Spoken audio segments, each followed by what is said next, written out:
ഇത് മന്ത്രി റിയാസിൻ്റെ പ്രൊഫൈലിൽ പോസ്റ്റ് ചെയ്തൊരു വീഡിയോ ആണ്. നിങ്ങൾ കാണുന്ന പോലെ തന്നെ ഒരു ഡൈനിങ് സെറ്റപ്പ് ലിഫ്റ്റ് ചെയ്തിട്ട് ബീച്ചിലെ കാഴ്ചകളൊക്കെ ആളുകൾ ഇങ്ങനെ കണ്ടുകൊണ്ട് ഇരിക്കുകയാണ്, ആസ്വദിക്കുകയാണ്. കാര്യം നല്ലതൊക്കെ തന്നെ. പക്ഷേ ഒരു കൺസ്ട്രക്ഷൻ ക്രെയിൻ ഉപയോഗിക്കുന്ന സമയത്ത് കുറേ റിസ്ക്കും കാര്യങ്ങളൊക്കെ അതിനകത്ത് വരുന്നുണ്ട്.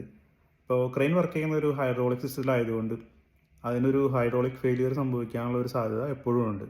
ആ സമയത്ത് ക്രെയിനിൻ്റെ ബൂം വർക്കാവാതിരിക്കും, ഒരു പക്ഷേ താഴേക്ക് തന്നെ അങ്ങനെ വീഴാനുള്ളൊരു സാധ്യത വരുന്നുണ്ട്. അതുപോലെ തന്നെ ഈ വീഡിയോയിൽ നിങ്ങൾക്ക് കാണാം ഒരുപാട് ആളുകൾ അതിൻ്റെ താഴേക്കൂടെ അങ്ങോട്ടും ഇങ്ങോട്ടും പോകുന്നുണ്ട്.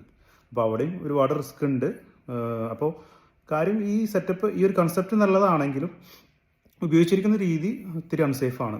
ഇപ്പോൾ എൻ്റെ അഭിപ്രായത്തിലേക്കാണെന്നുണ്ടെങ്കിൽ ഇങ്ങനൊരു ക്രെയിൻ ഉപയോഗിക്കുന്നതിന് പകരം ഒരു നല്ല രീതിയിലൊരു ടവർ കൺസ്ട്രക്ട് ചെയ്യുക, അതിൻ്റെ മുകളിൽ ഒരു നല്ലൊരു പ്ലാറ്റ്ഫോം വയ്ക്കുക, അവിടെ ഇങ്ങനെ ഒരു ഡൈനിങ് സെറ്റപ്പൊക്കെ വെച്ചുകൊണ്ട് കൊടുക്കുകയാണെന്നുണ്ടെങ്കിൽ കുറച്ചും കൂടി നല്ലതായിരിക്കും.